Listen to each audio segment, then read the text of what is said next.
আমার Bangla 24 news. Doctor Muhammad Yunus, একটি নাম, একটি ইতিহাস, একটি বিতর্ক। ডক্টর মুহাম্মদ ইউনুস জন্মগ্রহণ করেন ১৯৪০ সালের ২৮ জুন। চট্টগ্রামের হাটহাজারী উপজেলার জোবরা গ্রামে তার জন্ম। শৈশব থেকেই তিনি ছিলেন মেধাবী ও মনোযোগী শিক্ষার্থী। দেশে প্রাথমিক ও মাধ্যমিক শিক্ষা শেষ করে তিনি উচ্চশিক্ষার জন্য যুক্তরাষ্ট্রে যান। অর্থনীতিতে ডক্টরেট ডিগ্রি অর্জন করে পরবর্তীতে তিনি দেশে ফিরে আসেন। চট্টগ্রাম বিশ্ববিদ্যালয়ে শিক্ষকতা করার সময় ড ইউনুস খুব কাছ থেকে দেখেন গ্রামীণ দরিদ্র মানুষের জীবন সংগ্রাম। তিনি উপলব্ধি করেন ব্যাংকিং ব্যবস্থা সাধারণ মানুষের জন্য নয়, বরং গরিব মানুষ ব্যাংক থেকে বঞ্চিত। এই বাস্তবতা থেকেই তিনি শুরু করেন ক্ষুদ্র ঋণ কার্যক্রম। অল্প পরিমাণ অর্থ, কোনো জামানত ছাড়া বিশেষ করে গ্রামীণ নারীদের মাঝে ঋণ বিতরণ করা হয়। এই উদ্যোগই পরবর্তীতে গ্রামীণ ব্যাংক হিসেবে পরিচিত হয়।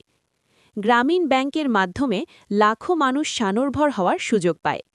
নারীরা ছোট ব্যবসার মাধ্যমে নিজেদের পরিবারে অবদান রাখতে সক্ষম হয়। এই উদ্যোগ বিশ্বজুড়ে আলোচনার কেন্দ্রবিন্দুতে আসে।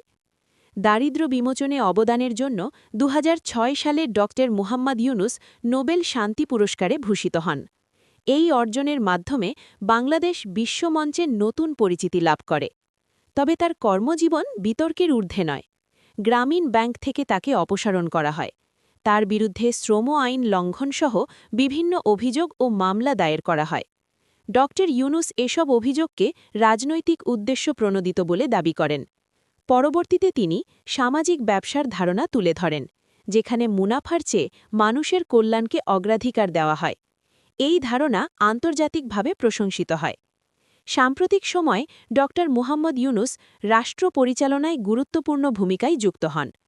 তার এই ভূমিকা নিয়ে সমাজে তৈরি হয় মিশ্র প্রতিক্রিয়া। সমর্থনের পাশাপাশি সমালোচনাও উঠে আসে বিভিন্ন মহলে।